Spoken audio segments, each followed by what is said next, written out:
Amal ibadah yang pertama kali dihisap di hari kiamat solat. Tapi ketika ruh keluar dari tenggorokan dari sini, itu yang diperlihatkan apa? Amal ibadah apa? Bukan solat, sedekah. Jadi sebelum ruh ini keluar dari tenggorokan ini, sebelum keluar, itu akan dinampakkan kepada dia sedekah-sedekah yang pernah dia buat. Satu kali cerita itu, ada seorang pemuda, dia berjalan, di tangan dia ada roti. Kemudian tengah jalan nampaklah orang yang belum makan, kemudian dia minta dia kasih. Apa kata dia? Kita setengah-setengah. Roti cuma tinggal satu. Aku dalam perjalanan, aku setengah, kau setengah. Dibagi setengah. Sampai di tempat dia meninggal. Sebelum dia meninggal itu, ketika ruh sampai di tenggorokan, ini dalam kitab, saya lupa, Daqaiqul Akhbar kalau tak salah. Ketika mau keluar itu dinampakkan oleh Allah. Ibadah-ibadah sedekah dia. Kenapa ditampakkan? Karena itu ibadah yang paling baik. Sehingga mohon maaf Bapak Ibu, ibadah sedekah ini kata Umar bin Khattab, itu ibadah yang membuat manusia paling kuat di muka bumi ini. Kata Umar bin Khattab, orang yang paling kuat di muka bumi ini orang yang paling banyak sedekah. Kenapa demikian? Karena orang yang disedekahi oleh dia itu mesti bersahabat dengan orang yang disedekahi.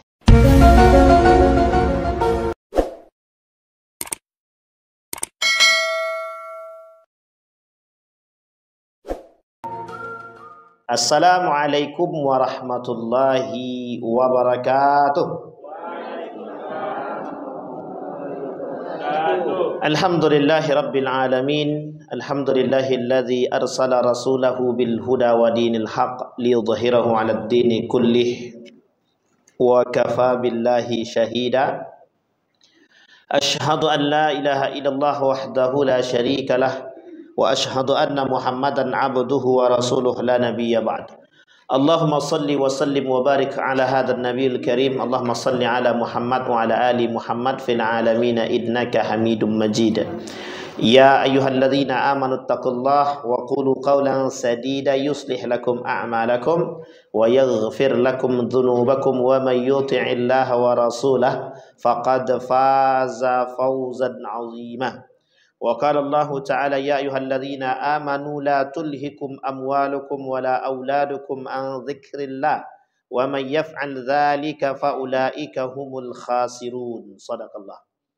Puji syukur kehadirat Allah atas limpahan rahmat dengan selalu mengucapkan rasa syukur kepada Allah dengan mengucapkan alhamdulillahirabbil alamin. Berselawat kepada Nabi dengan mengucapkan Allahumma salli ala Muhammad wa ala ali Muhammad fil alamin innaka Hamidum Majid. Mudah-mudahan di maghrib ini Allah ridai, Allah berkahi, Allah limpahkan rahmat dan karunia-Nya kepada kita, keluarga yang sakinah, mawaddah warahmah, anak-anak yang saleh dan saleha, orang tua yang diberkahi, rezeki yang melimpah, kesehatan yang diberkahi. Insyaallah istiqamah dalam keimanan, insyaallah istiqamah dalam kebaikan. Amin ya rabbal alamin. Baik Bapak Ibu sekalian yang berbahagia, malam hari ini kita lanjutkan kajian kita pada Al-Kabirah Ar-Rabi'ah, dosa besar yang keempat. Yang keempat, yang pertama sudah, kedua sudah, ketiga sudah. Terakhir kita bahas sihir. Nah, sekarang kita akan coba mengkaji tentang tarkus shalah. Jadi dosa besar selanjutnya itu yang keempat dalam urutan kitab Imam Az-Zahabi, Syamsuddin Az-Zahabi, atau lebih tepatnya Imam Az-Zahabi itu mengatakan yang keempat itu tarkus shalah. Apa itu artinya Bu? Meninggalkan sholat. Pertanyaannya adalah yang ditinggalkan ini sholat wajib atau sholat sunnah? Wajib atau sunnah? Jadi kalau sholat sunnah boleh ditinggal? Oh enggak juga. Jadi ragu kita Bu ya. Baik. Ada pertanyaan Bapak Ibu? Oh enggak ada ya? Belum dimulai ya? Insyaallah. Baik. Sekarang kita masuk pada tarkus shalah. Allah berfirman dalam Al-Quran tersebut, kata Allah begini, ya ayyuhalladzina amanu la tulhikum amwalukum wala auladukum. Kita komain dulu. Janganlah sampai kalian itu dihancurkan oleh anak. Itu anak tuh Bu. Yang kedua, amwal, harta. An zikrillah, dari mengingat Allah. Kalimat zikrillah di situ oleh para ulama diartikan, para ahlul mufassirin mengartikan an zikrillah salat. Diartikan salat. Bukan berarti arti salat itu adalah zikir. Jadi kami cukup zikir saja, bukan. Salah satu arti makna daripada salat itu mengingat Allah. Itu arti salat itu. Jadi kalau kami mengingat solat aja dah cukup itu. Mengingat Allah aja dah cukup kami solat itu, Ustaz. Tidak begitu artinya. Karena ada golongan-golongan yang mereka tidak solat dengan gerakan, tapi cukup dengan mengingat Allah. Itu kan tadi disebut tadi, karena arti solat itu zikir, gitu. Karena arti solat itu mengingat, maka kami cukup mengingat Allah saja. Yang penting hati kami terikat dengan Allah, mau kami solat atau tidak tak urus, gitu. Ada kelompok begitu? Ada. Dulu ada namanya Al-Hallaj. Ini orang-orang pemikiran mesti tahu. Dulu Al-Hallaj itu mereka tak solat dengan gerak, tapi solat dengan hati, gitu deh. Nah, ini muskilah, masalah bagi kita nih. Ada orang begitu hari ini, ada. Orang-orang itu memang tak mau solat. Sebenarnya bukan tak mau, malas saja. Malas saja gerak solat itu. Tinggal gerak pun susah. Nah, tapi mereka kemudian kami cukup dengan mengingat Allah, karena makna Allah itu, makna salat itu adalah mengingat. Jadi kami sudah mengingat Allah. Mana dalilnya? Itu dalilnya. An zikrillah. Ulama ahli tafsir mengatakan zikrillah tadi artinya salat. Wa may yaf'al dzalika fa ulaika humul khasirun. Barang siapa di antara orang yang berislam itu yang tidak menjalankan salat, atau mereka terjerumus dalam kategori dihancurkan, dilalaikan, dimusnahkan oleh anak, harta, istri, dan semua yang mereka miliki. Faulaika humul khasirun. Ayat pertamanya disebut dengan ulaika humul khasirun. Orang-orang itu termasuk orang-orang yang merugi. Sekarang pertanyaannya adalah, bagaimana cara kita mentafsirkannya? Bapak Ibu sekalian yang berbahagia, yang perlu dipahami daripada konteks ini adalah, yang pertama yang harus kita pahami terlebih dahulu, ayat ini berbicara tentang solat, terkhusus solatnya solat wajib, bukan solat sunnah. Oke Bapak Ibu ya, pahami dulu konteksnya. Itu kan solat sunnah mungkin, tapi ulama ahli tafsir mengatakan, mufassirin, kita ambil contoh yang paling kontemporer hari ini, kata Syekh Wahbah Zuhaili dalam kitabnya Tafsir Al-Munir, itu diartikan sebagai solat. Baik, sampai di sini paham Bapak Ibu? Solat di sini adalah solat yang wajib 5 waktu. Solat yang wajib berapa? 5 waktu. Hafizu 'alas salawati was salatil wusta. Jagalah oleh kalian as-salawat. As-salawat di sini diartikan 5 tadi. Tapi kemudian ada Allah sebut was salatil wusta. Salat wusta itu apa? Ulama berbeda pendapat.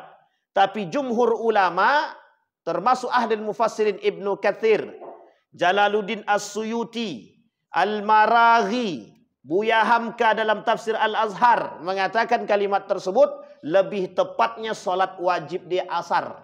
Jadi 5, di antara 5 ini yang paling tengah yang mana? Subuh, zuhur, asar, maghrib, isya. Mana yang tengah-tengah? Asar. Hafizu 'alas salawati. Salawat artinya jamak. Salatun 1, salatani 2, salawatun lebih dari 2. Maka ditafsirkan oleh para ulama, itu diartikan ayat tersebut tentang salat 5 waktu. Jadi kalau Ade Armando bertanya mana dalil tentang salat 5 waktu, itu dalil dia. Ade Armando tahu kan? Nah, tak perlu ditelepon-telepon orangnya. Itu orang yang mengatakan tidak ada dalil solat wajib 5 waktu itu dalam Al-Quran. Tapi dalam hadis Nabi ada. Dan disebutkan solat asar, maghrib itu disebutkan oleh. Sampai di sini paham Bapak Ibu ya? Baik. Sekarang pertanyaannya, sebelum kita sampai pada definisi mengatakan bahwa tinggal solat itu dosa besar. Pertanyaan kita adalah, apakah solat itu masuk dalam satu syariat yang diwajibkan? Solat wajib ya. Apakah solat wajib itu termasuk yang diwajibkan? Bahasanya aja ada solat wajib Ustaz. Berarti jelas wajib lah. Karena ada orang yang tak mewajibkan. Kenapa kita katakan demikian? Perlu paham, perlu. Karena ada orang yang tidak mewajibkan itu. Maka Bapak Ibu sekalian yang berbahagia, nanti kita buat tingkatannya. Ada tingkatannya. Paling tidak ada 3 tingkatan. Oke Bapak Ibu ya? Sampai di sini paham? Maka salat wajib itu disyariatkan. Aqimis salata li dzikri, kata Allah. Kapan perintah salat itu? Al-Isra wal Mi'raj. Kapan itu? Nah, nanti dibahas pada masa Isra wal Mi'raj. Tapi lepas daripada itu dulu. Sekarang permasalahannya kewajiban solat, perintah solat sudah turun. Perintah di dalam Al-Quran itu mengandung 2 makna. Satu wajib, yang satunya lagi sunnah. Sunnah itu ada 2 dalam tahapan ini. Sunnahnya itu sunnah muakkadah, dan yang kedua sunnah saja. Maka solat ini, perintah solat ini di dalam Al-Quran apakah pada kalimat, pada arti wajib atau pada arti sunnah muakkadah? Maka ulama berpendapat makna hafizu, makna aqimis shalah itu diartikan sebagai kata perintah yang berartikan wajib. Bagaimana kondisi wajibnya? Mutlak atau tidak mutlak? Mutlak. Muqayyad. Dia terikat. Yang tak menjalankannya nanti ada kaitannya. Maka nanti kaitannya dengan apakah solat, meninggalkan solat. Adakah orang yang mengingkari solat? Adakah orang yang tidak melakukan solat? Bagaimana? Itu dosanya beda-beda. Kalau dia mengingkari solat nanti lain dosanya. Kalau dia kemudian tidak solat lain dosanya. Kemudian kalau dia tidak mau melaksanakan solat dan dia ajak orang lain untuk solat, bagaimana? Itu lain dosanya. Bagaimana kemudian kalau dia mencaci maki orang-orang yang solat? Itu lain pula ceritanya. Jadi banyak dosa itu punya tahapan masing-masing. Tidak semuanya sama. Tapi perbuatan ini itu masuk dalam kategori dosa besar. Al-kabair. Al-kabair itu artinya dosa besar. As-saghair artinya dosa-dosa kecil. Nah, sekarang kita bahasnya kabair. Baik. Sampai di sini paham Bapak Ibu? Baik. Kemudian Allah berkata di dalam Al-Quran, Ma salakakum fis saqar? Qalu lam naku minal musallina wa lam naku nut'imul miskin. Orang yang dimasukkan oleh Allah ke dalam neraka Sakor 2. Yang pertama yang tak solat. Ini kemudian akan kita jelaskan. Yang kedua orang yang tidak mau memberi makan anak yatim. Itu nerakanya sudah disebut oleh Allah, neraka Sakor. Orang yang tidak mau memakan harta anak yatim dan orang yang memakan harta anak yatim. Orang yang tidak mau memberi makan kepada anak yatim, yang melarang orang memberi makan anak yatim, dan yang memakan harta anak yatim sama. Tapi tingkatannya beda-beda, beda-beda. Ketiga-tiganya dosa besar. Tapi nerakanya beda-beda. Nanti kita sebutkan. Oke Bapak Ibu, paham sampai sini Bapak Ibu ya? Sekarang kita masuk lagi. Yang kedua sudah. Sekarang yang ketiga. Tadi definisi kewajiban sholat. Sekarang mengapa kok meninggalkan sholat disebut dengan dosa besar? Baik, Bapak Ibu. Rukun Islam. Yang pertama, syahadat. Yang kedua, sholat. Yang ketiga, baik. Bapak Ibu sudah syahadat? Kapan syahadatnya? Kemarin gitu deh. Belum pernah murtad. Belum pernah murtad. Jadi ngapain kita syahadat? Jelas dari dalam kandungan. Apa kata Allah dalam Al-Quran itu? Apa kata dia Ustaz? Di dalam Al-Quran itu Allah sebut. Bala alastu birabbikum qalu bala syahidna. Jadi itu syahadat kita pertama. Jadi kalau dia tak bersyahadat, apa kata Allah dalam Al-Quran? Wahai yang ada di dalam janin, yang ada janin yang ada di dalam rahim ibu-ibu, gitu dia. Kau mau keluar tak? Ini bahasa Allah gitu ya. Kita bahasa sederhana kan. Mau keluar tak? Kalau tak mau keluar ya sudah matilah dalam, gitu kan. Mau keluar, mau. Ada syarat. Apa syaratnya? Bersaksi dulu bahwa aku Tuhanmu. Apa kata dia? Qalu alastu birabbikum? Apakah aku ini Tuhanmu? Jawaban daripada janin tadi, qalu bala syahidna. Ya, kami bersaksi bahwa engkau Tuhan kami. Maka barulah kemudian bisa melahirkan. Kalau tidak, tak jadi lahir. Tak jadi dikeluarkan. Kenapa? Masuk dalam janin saja sudah mulai menentang Allah, apalagi kelak selesai kelahir. Maka setelah itu bagaimana Pak Ustaz? Jadi semua janin itu, semua calon bayi yang ada dalam rahim ibunya sebelum dia keluar, maupun agama bapaknya Hindu, Buddha, Kristen ataupun Islam, mereka semua beragamakan Islam. Ketika dia sudah lahir, barulah tergantung bapak ibu dia. Dia ada dua maknanya. Ketika dia sudah lahir, baru tergantung bapak ibunya. Fa abawaihi yuhawidanihi am yumajjisanihi am yunassiranihi. Tergantung bapaknya. Diyahudikan apa tidak? Dinasranikan atau tidak? Atau dimajusikan? Kenapa tak disebutkan Islam di situ? Uang sudah Islam kok. Nah, makanya tak disebutkan dalam hadis tersebut diislamkan, hanya disebutkan 3, yunassiranihi am yumajjisanihi am Yahudi yuhawidanihi am yumajjisanihi am yunassiranihi. Tergantung Yahudi kah dia, Majusi kah dia, Nasrani kah dia. Tapi apakah itu seutuhnya peran orang tua Pak Ustaz? Tidak. Ada orang tua yang muslim tapi anaknya tak muslim. Ada orang tua non-muslim tapi anaknya muslim. Berarti apa yang menyebabkan itu berubah Pak Ustaz? Lingkungan. Maka makna abawaihi itu sebenarnya dimaknai banyak juga. Tidak hanya orang tua tapi pengaruh orang-orang dewasa. Artinya apa? Lingkungan juga mampu membentuk. Wong tinggalnya di perkampungan, mohon maaf, Nasrani. Dia sendiri yang muslim orang tuanya. Tiba-tiba dia lahir kemudian terpengaruh dengan kawan-kawan dia, mungkin masuk Nasrani, mungkin saja. Atau sebaliknya, ada non-muslim, Nasrani misalkan, tinggal di kawasan orang-orang muslim. Setiap hari mendengar orang mengaji, mendengarkan azan, mungkin atau tidak Allah kasihkan hidayah kepada dia? Mungkin sangat.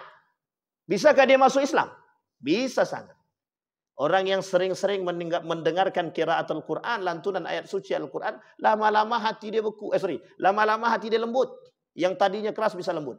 Abu Jahal dengan Abu Lahab itu bisa hati dia luluh ketika mendengarkan Nabi mengaji. Dia sering setiap malam ngintip Nabi itu. Dia tak mau kasih tahu orang-orang, tapi dia setiap malam dia ngintip Nabi. Nah, dia ngintipnya sama Nabi itu. Jadi dia keluar dari rumah dia. Bapak Ibu kalau nanti Jabal Qubais tahu ya, ada Masjidil Haram, di atas Masjidil Haram itu ada gunung sebelah kiri di pintu 3. Di WC 3 itu naik di atas ada bukit. Di atas bukit itu namanya Jabal Qubais namanya. Di situ dulu Umar bin Khattab nantang orang. Orang Quraisy yang paling kuat sini naik ke atas gitu. Gelut kita gitu. Tapi tidak ada naik karena udah tahu siapa ya Umar bin Khattab. Tak jauh dari turun ke bawah, sebelah kiri dia, dekat belakang pintu Babu Salam. Tak jauh dari situ. Nanti Bapak Ibu naik ke atas agak tinggi sedikit. Ada rumah Nabi. Di samping rumah Nabi tak jauh sebelah kiri. Nanti naik ke atas itu yang sekarang bekas WC. Sudah jadi WC. Itu rumah Nabi Abu Lahab dulu. Jadi Abu Lahab itu begitu dulu. Seketika Nabi lahir, apa kata dia kepada Suwaibah? Kau bebas. Kau bebas. Jadi dia kasih kesempatan kepada Suwaibah untuk bebas ketika dia sudah. Suwaibah ini memberikan, Suwaibah ini selalu mendampingi Siti Aminah sampai Aminah melahirkan. Sehingga kata Abu Lahab, kau bebas.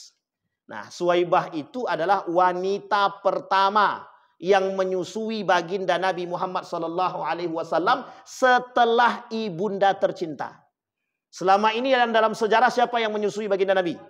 Halimatu Sa'diyah, itu nomor 3. Nomor pertama itu Suwaibah. Sejarah mengatakan dalam Ar-Rahiq Al-Makhtum itu jelas. Yang pertama Suwaibah.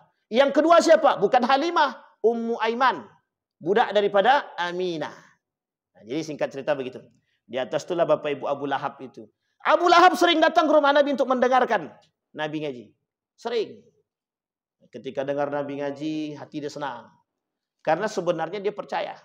Hanya saja kalau sempat Abu Lahab masuk Islam, maka Nabi berbohong.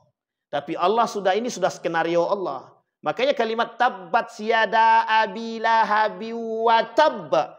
Andai kata Abu Lahab bersyahadat ketika itu, ayat itu tak berlaku.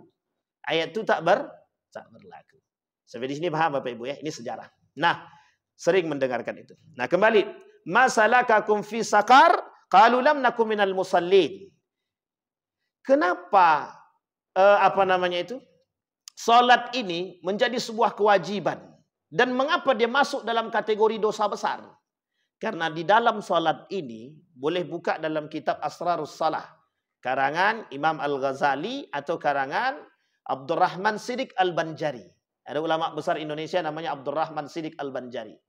Salah satu penyebab kenapa orang yang tidak melakukan salat itu dianggap pelaku dosa besar, karena dia telah mengingkari rukun Islam.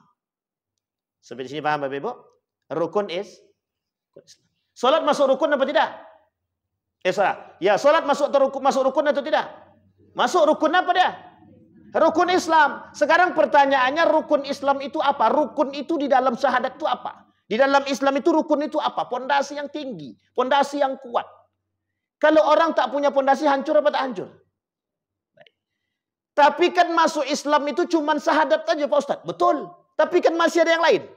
Masih ada yang lain. Orang kalau dia tak syahadat, orang bersyahadat. Ketika dia bersyahadat, kemudian mohon maaf, dia percaya dengan dukun. Batal tak syahadat dia? Bisa batal syahadat dia, bisa keluar daripada Islam. Sekarang pertanyaannya, kalau ada orang yang tidak melaksanakan sholat, sholat masuk rukun atau tidak? Ada orang yang tidak sholat, kira-kira batal apa tidak syahadat dia? Berani bilang batal?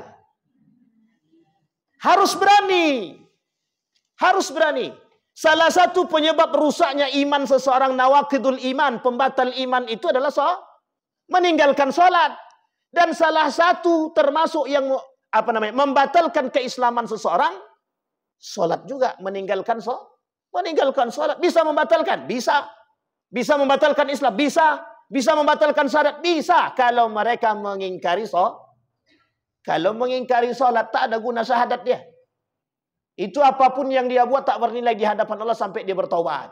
Oke, baik, kembali. Sudah dapat inti poinnya Bapak Ibu?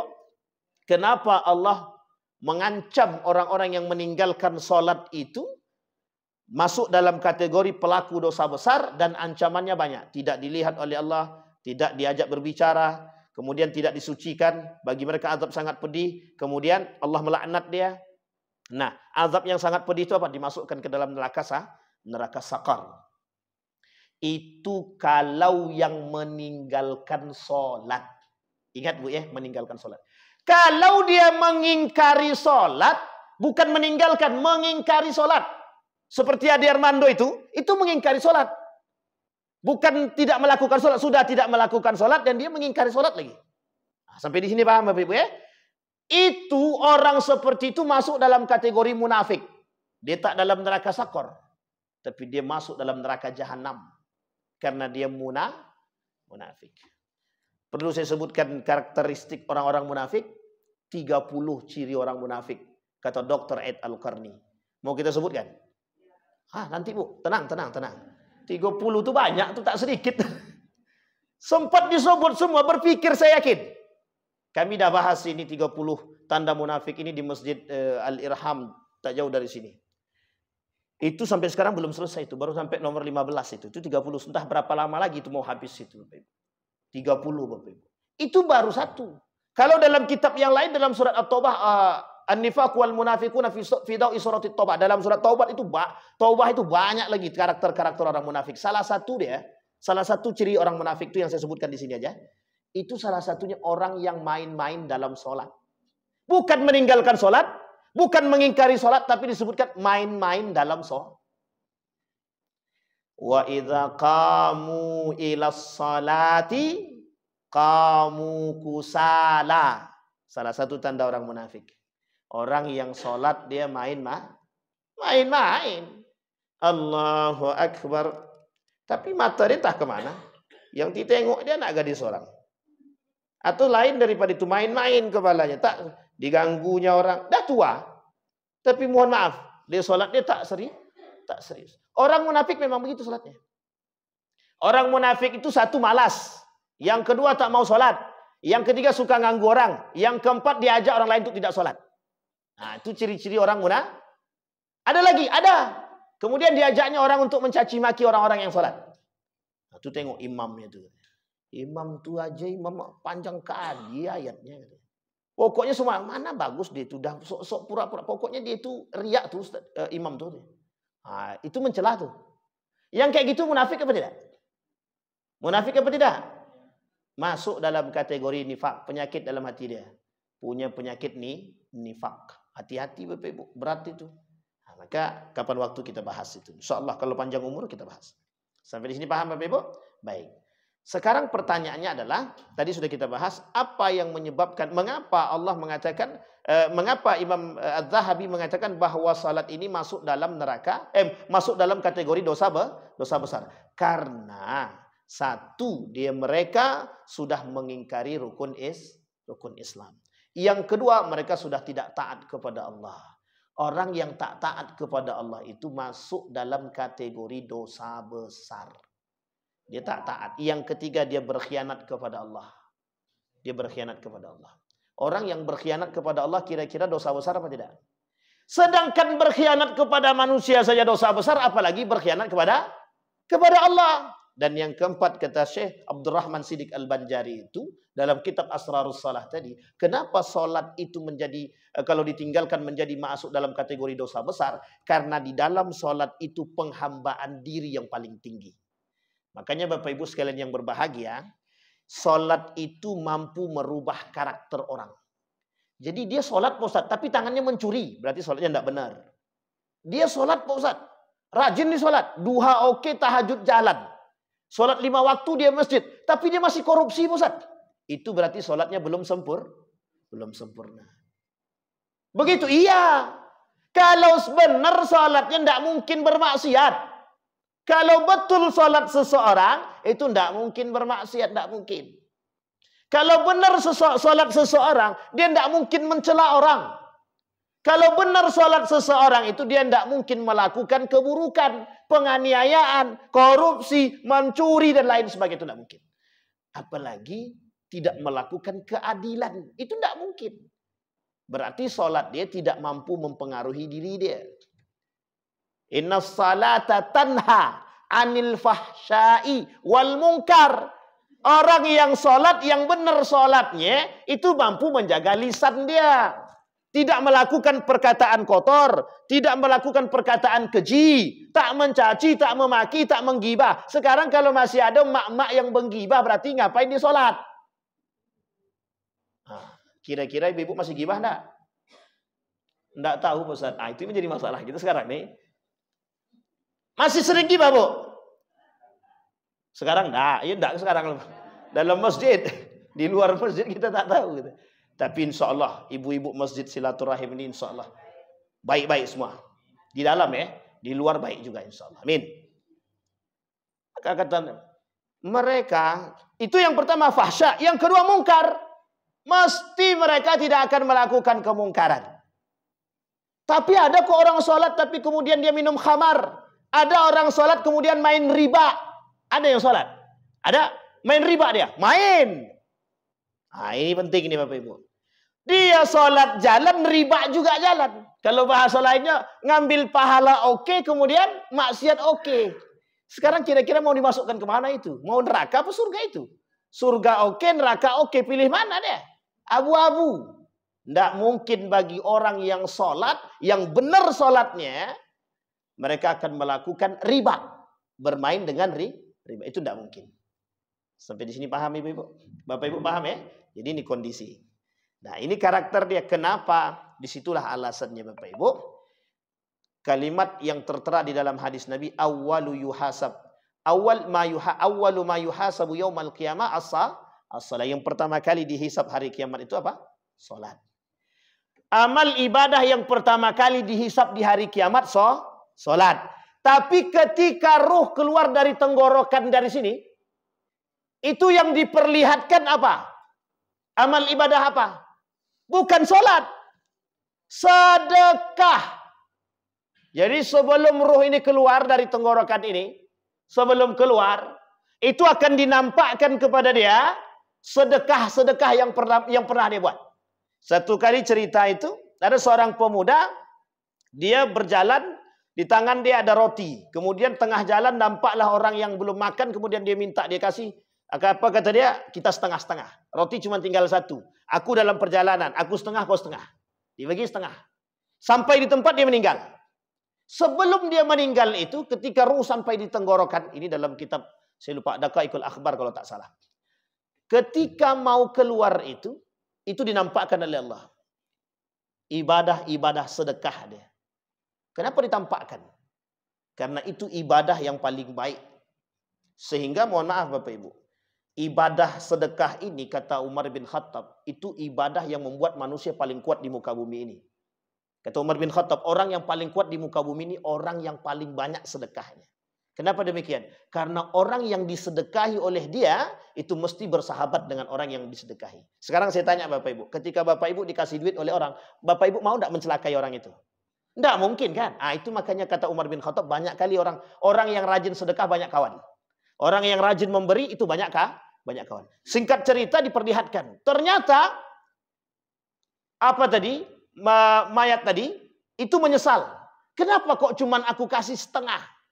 Turunlah ayat yang kemudian mengatakan, kalaulah seandainya engkau hidupkan aku kembali, la atasaddaqatna, aku akan betul-betul bersedekah, kata dia.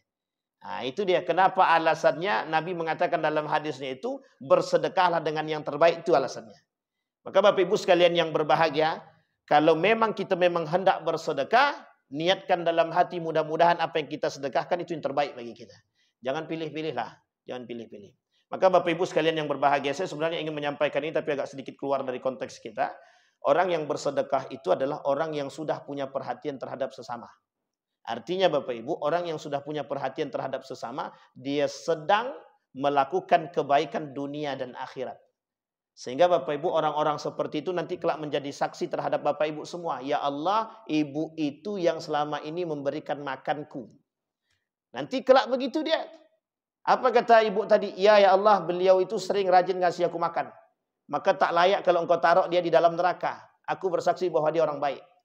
Dimasukkan oleh ke dalam surga. Jadi banyak Bapak Ibu. Orang sedekah itu paling banyak ini ya. Orang yang bersedekah itu paling banyak kawan. Sulit untuk menyakiti dia. Kenapa?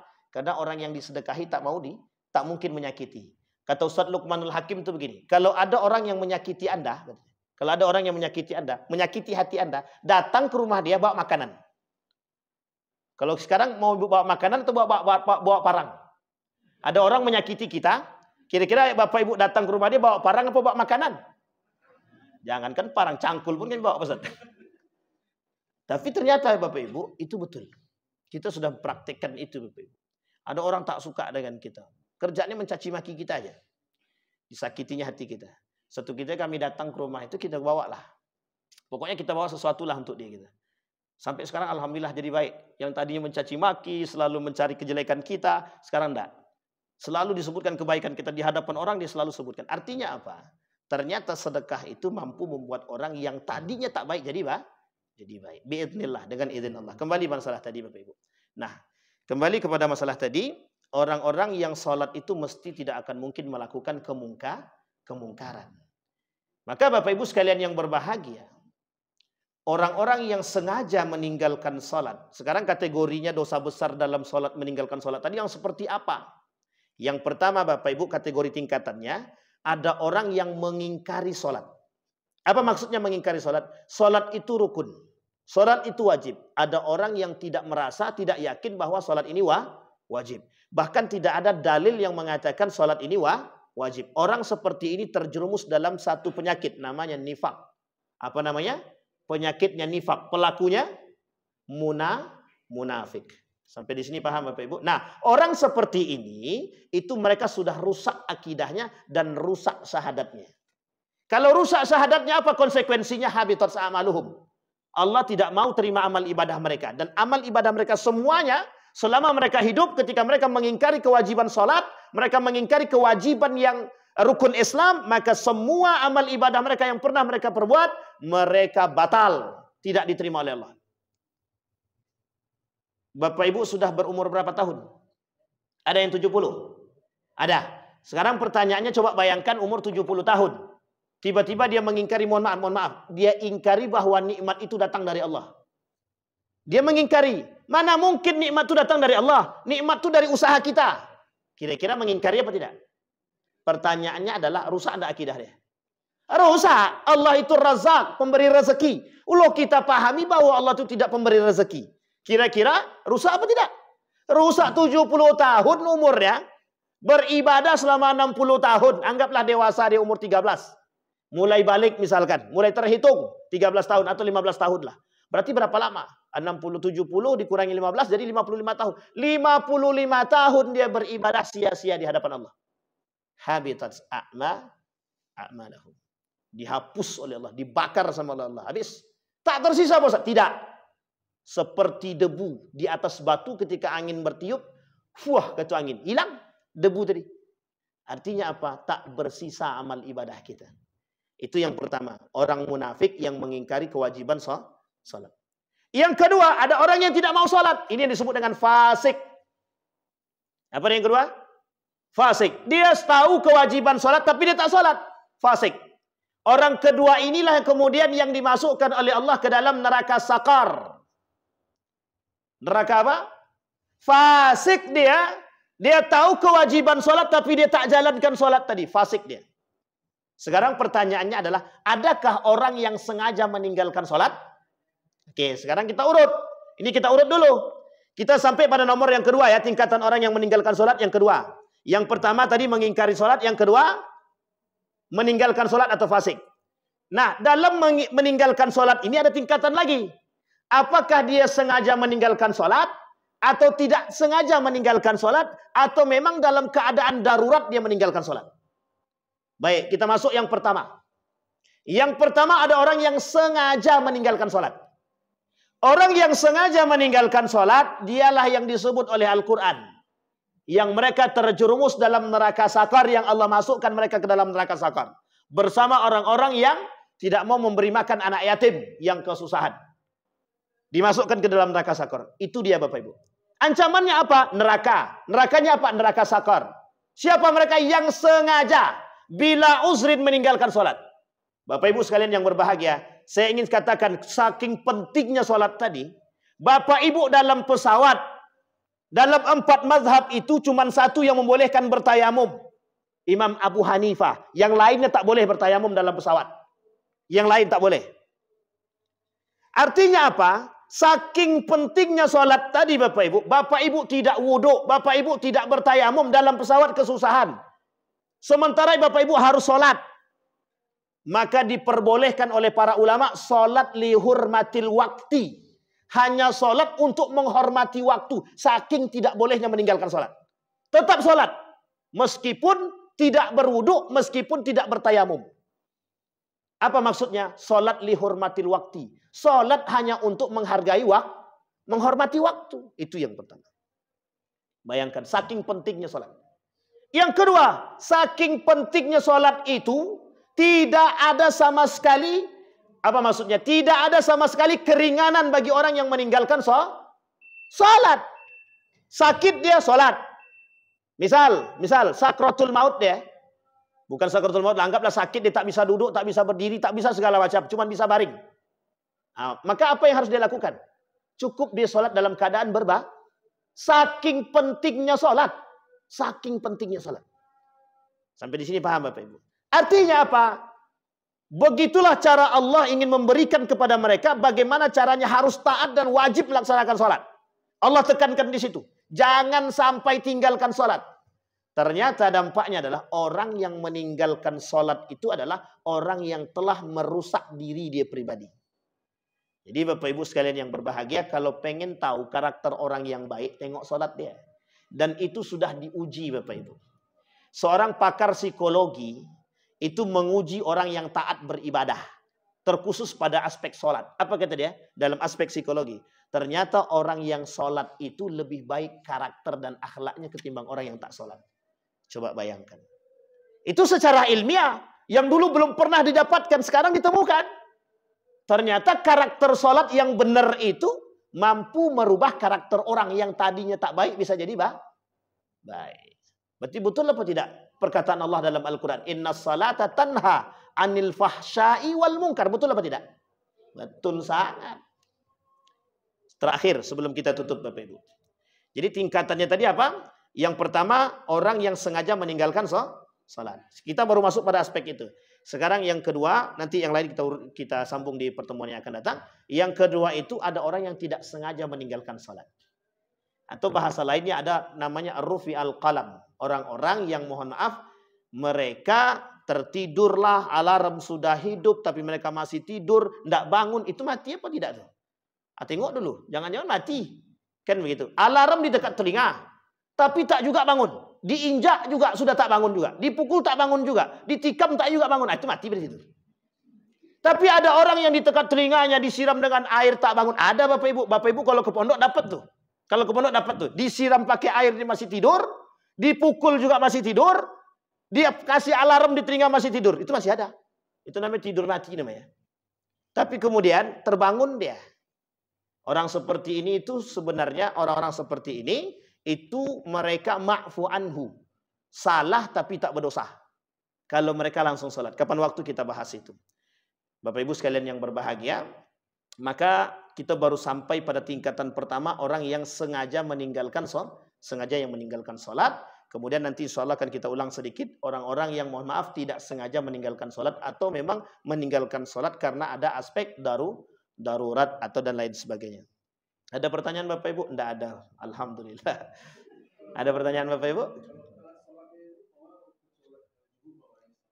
Oke. Salatnya setengah 2 misalnya. Tapi setengahnya jam berapa? Zuhur setengah 1. Ya, kemudian dia masuk. Ya.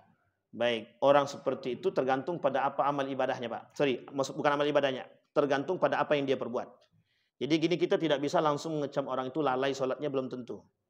Jadi Bapak Ibu saya ingin katakan satu pernyataan. Imam Abu Hanifah itu ketika dia sedang berwudu, ingin melaksanakan salat zuhur. Ketika hendak melaksanakan salat zuhur, Imam Abu Hanifah ini tiba-tiba dia terdengar ada orang yang meninggal dan tidak ada yang bisa memandikan. Kemudian Imam Abu Hanifah pergi memandikan jenazah tersebut sampai masuk waktu asar. Apa kata Imam Abu Hanifah? Idzan ajma. Jadi saya jamak nih salatnya kata dia. Artinya apakah dia lalai meninggalkan salatnya? Pada aspek ini kita tak boleh contoh dalam arti kita kalau kita tak punya ilmu kita tak boleh contoh. Kecuali kita punya ilmu. Artinya begini, untuk menghakimi seseorang itu lalai atau tidak lalainya itu tergantung pada perbuatan sebelumnya. Sampai di sini paham Bapak Ibu? Bapak Ibu kalau datang ke pondok, terkhusus yang di Jawa Timur, itu sholat zuhurnya seharusnya jam 12. Tapi mereka azan zuhurnya jam 12.30. Berapa molornya? 30 menit. Diperbolehkan dalam agama atau tidak? Sama halnya seperti saat ini. Kita waktu azan sudah masuk, tapi kita masih mengundur. Dalam konteks ada kewajiban menuntut ilmu dan lain sebagainya, majelis ilmu oleh para ulama ini disebut. Maka pemahamannya nanti ada pada dua hal. Ada namanya mi'at, ada namanya muayyan. Ada tepat pada waktu dia, ada di waktu yang tepat. Kalau dia sholatnya azannya setengah 1, dia baru sholat jam 3, baru mendekat asar sebentar lagi, 15 menit setelah itu asar. Atau setengah jam setelah itu asar. Itu yang dikategorikan oleh para ulama lalai.